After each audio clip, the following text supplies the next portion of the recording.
So let's talk about some other Ottonian sculpture that is not associated with St. Michael's at Hildesheim. We don't have a lot of large-scale freestanding sculpture, so this is fairly small.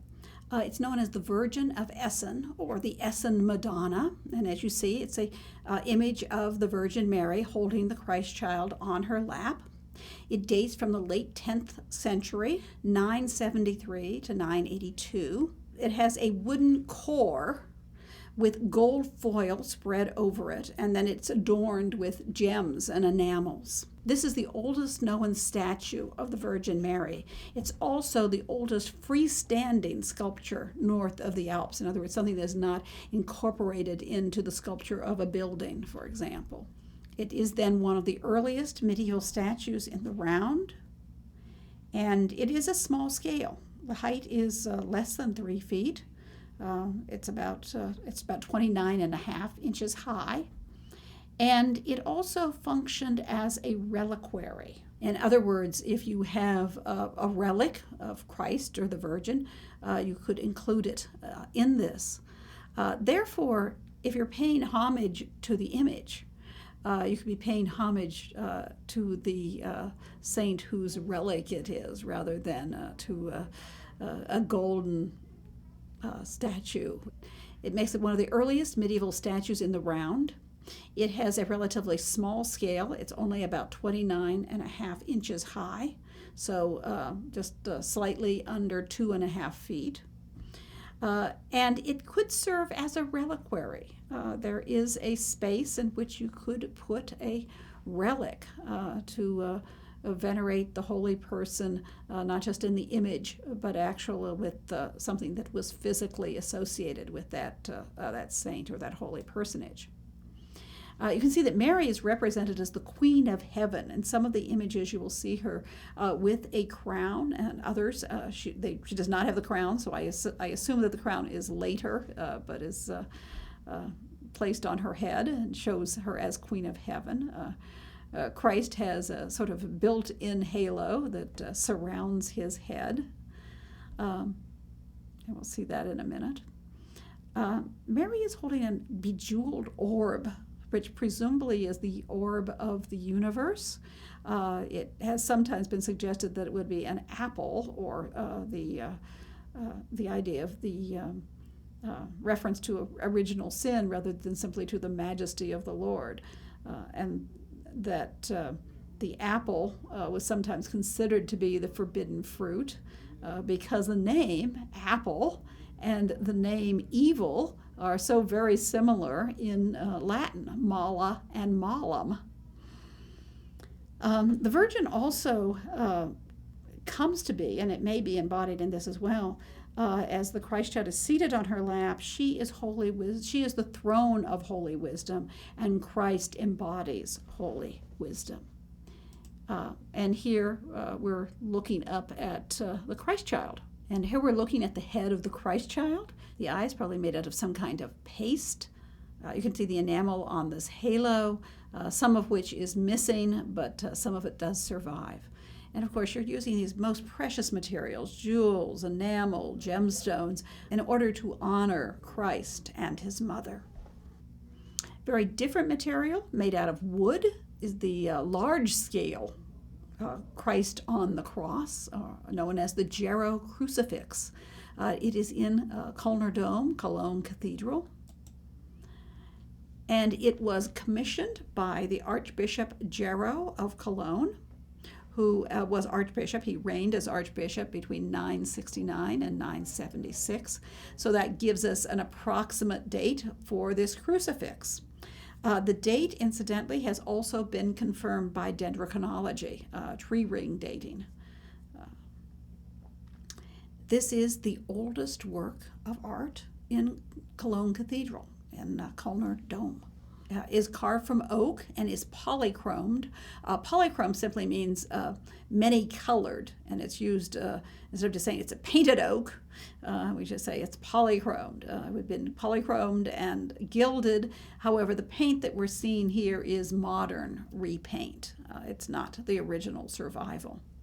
I said this was very large. It's 6 foot high, so essentially it's life size. Or people were not always 6 foot high in the late 10th century, maybe even a little above life size. And so it marks the beginning of monumental sculpture in Northern Europe. It is quite literally a visualization of the Corpus Christi, the body of Christ. One of the things that's very often said, and I have said it in lecture, your textbook says it, is that in the back of the head there is a hole, a cavity that serves as a receptacle for a consecrated host, the bread of the Eucharist, which has been consecrated and has become the body of Christ. So this forms a kind of reliquary that embodies Christ. However, they did a restoration of this, and they did not find a hole. They did not find a receptacle for the host. It seems that there are other crucifixes, such as the Virgin Crucifix, which is in your text, that do have the receptacle, but this one evidently does not, although it would fit so very beautifully if it did.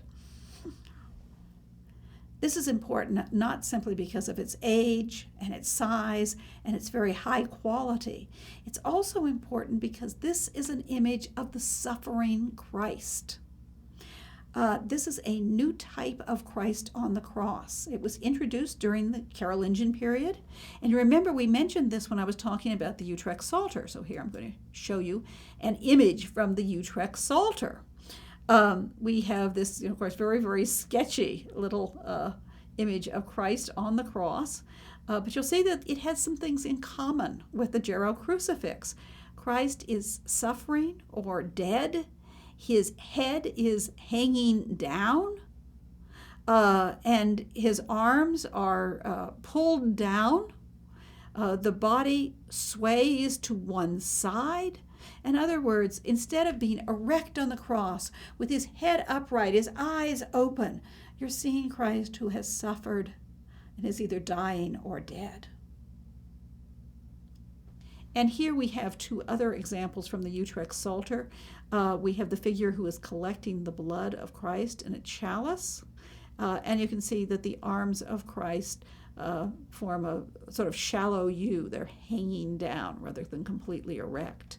The other image is a little hard to tell, but once again, it looks like he's hanging on the cross. So these are our first examples of Christ's suffering.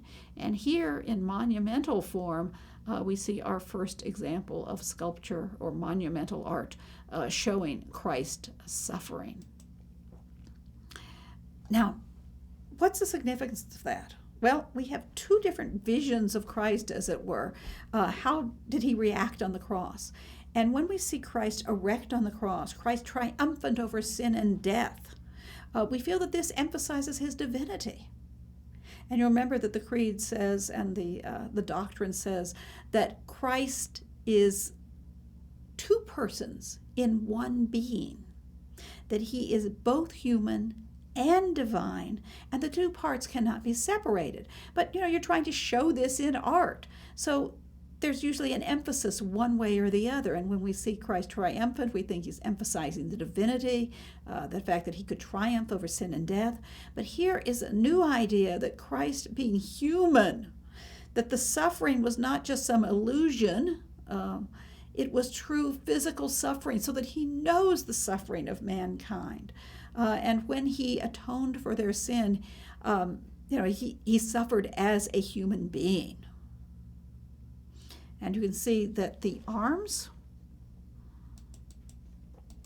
are pulling down, and you have this kind of striation of the stretched muscles, as if the very arms are pulled down. I'm sure that someone who knows anatomy could take exception to this, but the meaning and the emotion is very, very clear. His eyes are closed, and as we said, he's either dead or dying. And here we have, from another point of view, looking up, so you can really see those striations. And you can also see the distended belly, another detail. when you're crucified, evidently, fluids go to the lower part of the body. And so this is showing, once again, the suffering of Christ. And he sways to one side, and his belly is distended, and the muscles are stretched. Even what he's wearing suggests the pain or the agony that he's going through. The loincloth has this very complicated twisted knot. And then the folds, the actual hem, are just angles, very sharp, like they're stabbing you. This gives you this feeling of agony or of pain. And then I thought I would also show you how it is presented today. If you go to Kölner Dome, there's this giant gilded sunburst behind him, and then a Baroque architectural kind of framework. I find the Ottonian Christ on the cross much more moving without all the Baroque embellishment. Your text has a picture of an Ottonian ivory showing doubting Thomas putting his finger in the wound of Christ. That actually is from a pair of ivories, sometimes called the Echternach diptych, that shows Moses on one side, receiving the law from God, and Thomas and Christ on the other side.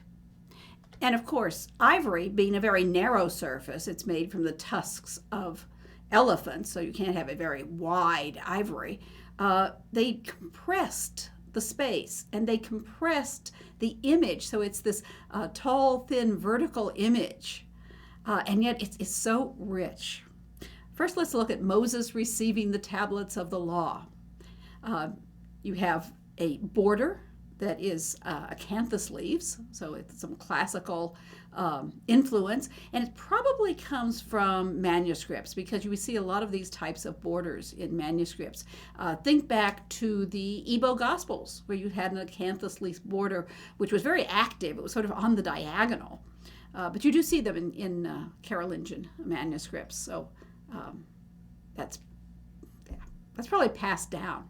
You also see Moses, oddly enough, in a kind of architectural space with these spiral columns and just part of a gable, the peaked roof above.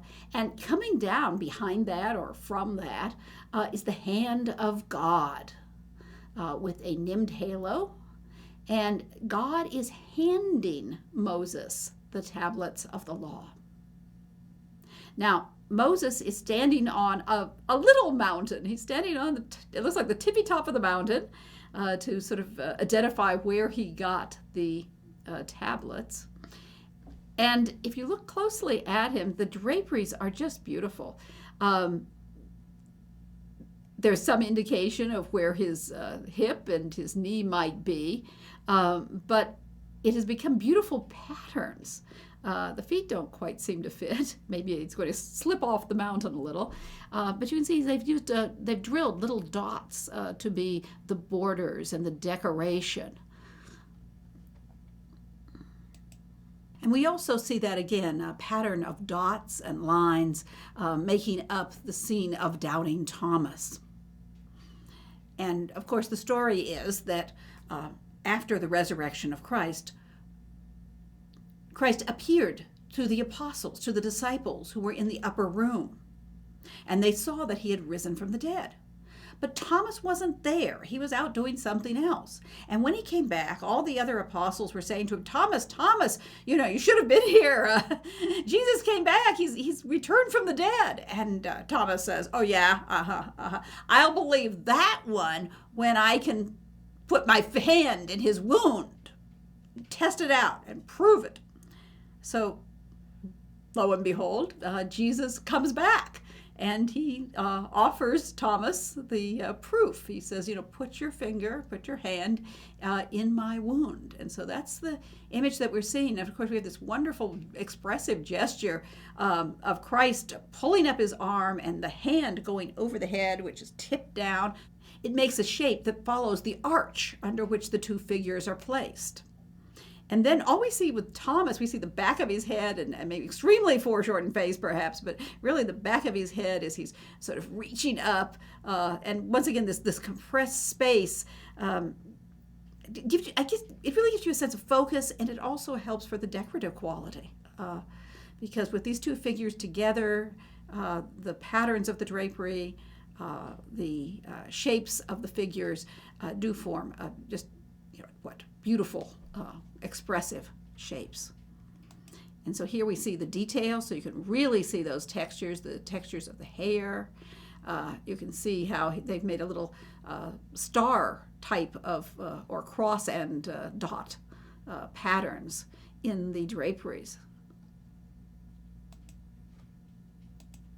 And then there are the feet, where you can see better the acanthus leaf border, and you can see that Jesus is sort of standing up on a footstool.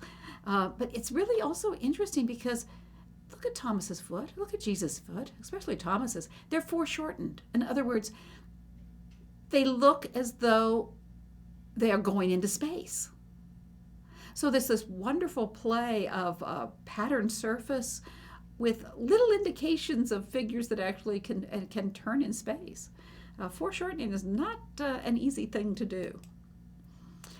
And also, of course, you have these two scenes, Moses receiving the law, Christ after his resurrection and the proof of the resurrection. And so what you're seeing essentially is a contrast of the Old Testament and the New Testaments. And for the Christians, they would say that the law of the Old Testament would have been perhaps superseded by the New Testament. But you also have this contrast of following the law, the rules, and faith. And Thomas didn't have blind faith. He had to have some proof.